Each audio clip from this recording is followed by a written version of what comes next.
kadalasang nakikita nakadikit sa batuhan. O di kaya naman sa mga balyena at pawikan.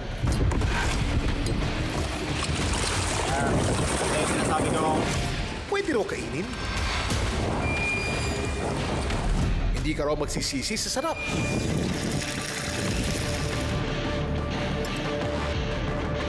Legit, masarap. Ano nga ba ito? Ligtas nga ba itong kainin?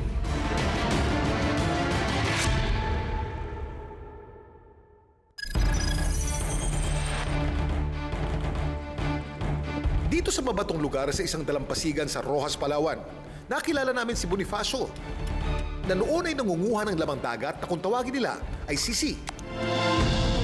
Sa English, ang sisi ay tinatawag na barnacle. Ito yung maliliit na lamang dagat na may matitigas na shell at nakadikit sa hard surfaces na dagat, tulad ng barko o kaya na may bato. mga idol, manguha tayo ng barnacles o sisi dito sa bato. Sa video na ito ni Bonifacio, ang sisi na nakuha mula sa mga bato, biniyak, kinuha ang laman at saka kinain. Ang lamang dagat naging instant kilawin. Parang naipagko-compare namin na isa siyang parang talaba. Ito yung isa sa naging basihan namin na pwede rin siyang kainin. Kasi halos same lang sila ng klase o texture kapag yung kinain.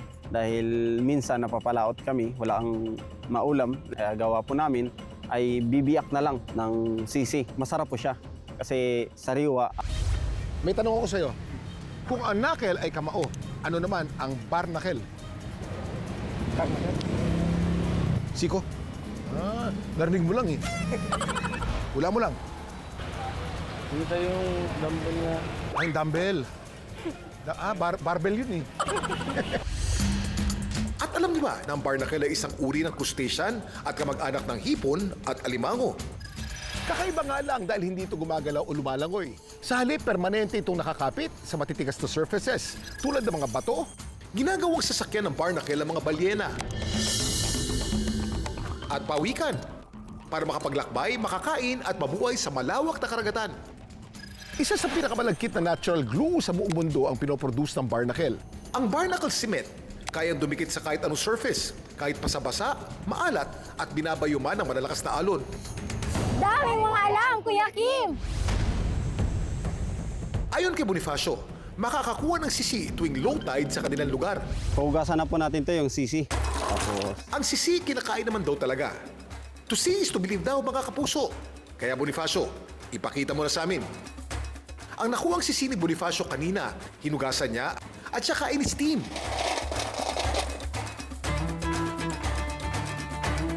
Pagkatapos nito, sinungkit ang laman.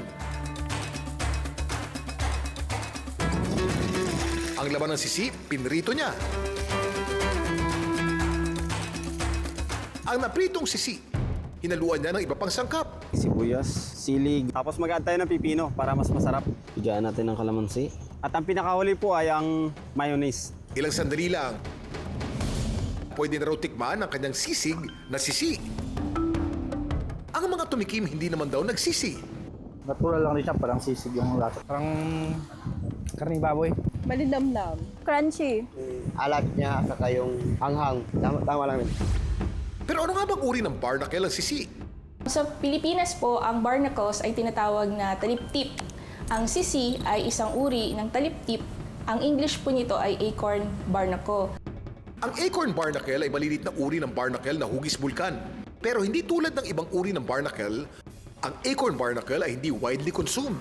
And in terms po of meat to shell ratio, mas marami po yung itinatapon kaysa ikino-consume. Pwede po siyang i-consider na delicacy po in the locality. Always remember that when we are sourcing this type of food, katulad po ng sisi or acorn barnacles, we make sure that yung kung saan po natin siya hina-harvest is a well-known place where everyone is harvesting and there are no municipal or barangay reports na may food poison na po doon. Of course, make sure that we cook it very well. Wala naman naging reaction yung katawan ko. Para sa amin ay talagang laman na rin, tiyan.